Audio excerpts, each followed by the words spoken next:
Changing equilibrium conditions, Le Chatelier's principle. In our last lesson, we defined equilibrium. Now let's examine how reaction conditions affect the equilibrium state. Le Chatelier's principle is what we use to base our findings on how conditions affect the equilibrium state, which says, if the conditions, concentration, pressure, or temperature of a system in equilibrium are changed, the equilibrium shifts in the direction that will oppose the change. Using Chatelier's principle, let's look at each condition respectively. Changes in concentration. A chemical reaction at equilibrium can be represented by the general equation A plus B forward-backward arrow C plus D. To increase the concentration of A, we add more of A to the system, which consequently causes the following. The concentration of A increases immediately. Some of A reacts with B that is already in the system. The concentration of B decreases as it reacts with A. The concentration of C and D increase. The forward reaction is favored. The equilibrium shifts towards the products or towards the right. A new equilibrium is reached. From these observations, and according to Le Chatelier's principle, the equilibrium should shift in the direction that opposes the change. Hence, the immediate increase in the concentration of A is opposed by the gradual decrease in the concentration of A that results from A reacting with B. Note, when we refer to left and right in a chemical reaction, we are referring to the substances on the left and right of the arrows in the balanced chemical reaction as it is written on the screen. In reality, all the reactants and products are in the same closed system or reaction vessel with no left and right. Now let's do an example. For the Haber process, an increase in the concentration of N2 causes a decrease of H2 and an increase in the concentration of NH3. The forward reaction is favored and the equilibrium position shifts towards the right and more products form.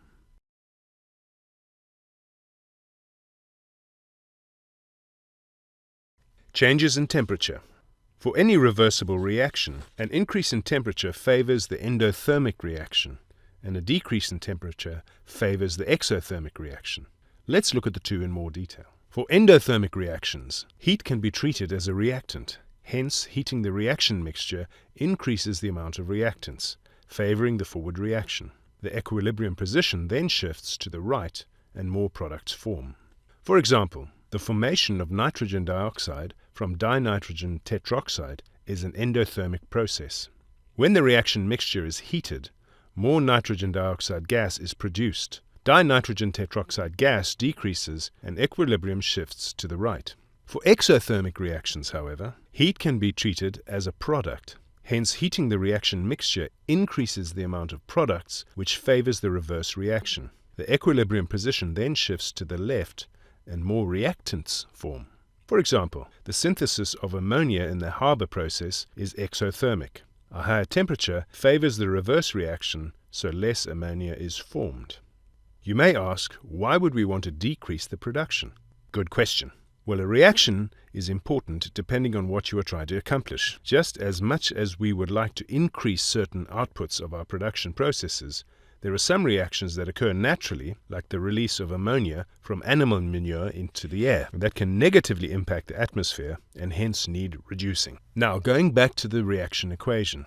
If the temperature is increased, ammonia breaks down to nitrogen and hydrogen gas, and equilibrium shifts to the left. As mentioned before in exothermic reactions, heat is given off, hence it can be regarded as a product. So if you increase the amount of substances on one side in an equilibrium reaction, according to Le Chatelier's principle, the reaction will proceed to do the opposite of what you did. In this case, it decreases the product, which is heat. Now, to break it down, at low temperatures, the product yield, which is ammonia in this case, is high, and the reaction rate is low.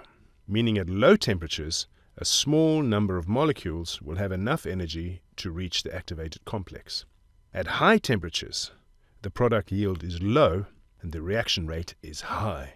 Note, all these substances are in one container. Hence, when you add heat, you warm up everything, including the reactants. The reaction, though, sees the heat added as one of its products due to its nature being exothermic. Quite interesting, right? Even though everything is mixed, we can still affect one side of the reaction. Now let's have a look at changes in pressure. An increase in pressure will force the gas particles closer together and effectively increase the concentration. We deal with a change in pressure the same way we would with change in concentration. However, first we have to determine if the pressure increases the concentration of the reactants, products, or both.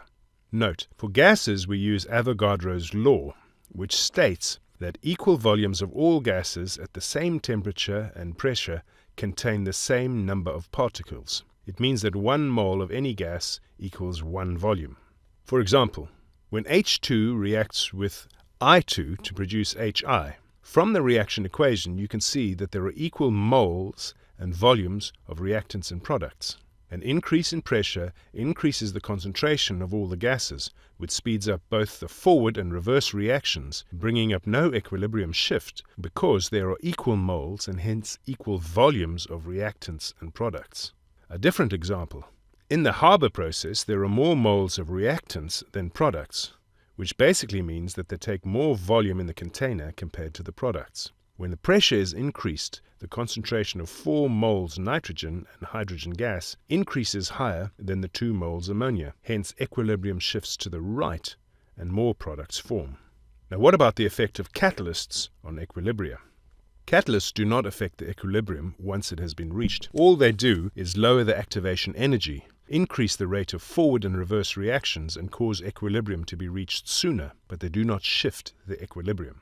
Lastly, just as there are 2 types of catalysis, there are also 2 types of equilibria, homogeneous and heterogeneous equilibria. In homogeneous equilibria, all reacting species are in the same phase. Examples are nitrogen gas plus hydrogen equals to ammonia gas. Hydrogen gas plus iodide gas equals to hydrogen iodide gas. And nitrogen dioxide equals to dinitrogenous tetroxide gas. In heterogeneous equilibria, substances are in different phases. Examples are calcium carbonate solid equals to calcium oxide solid plus carbon dioxide gas. Silver chloride solid equals silver positive ion aqueous plus chlorine negative ion aqueous. Solid white phosphorus plus chlorine gas equals to phosphorus trichloride liquid. Get into a habit of familiarizing yourself with the different types of reactions and their equations. Looking back, we defined Le Chatelier's principle. We looked at how concentration, temperature, pressure, and catalysts affect equilibria, and we defined the 2 types of equilibria.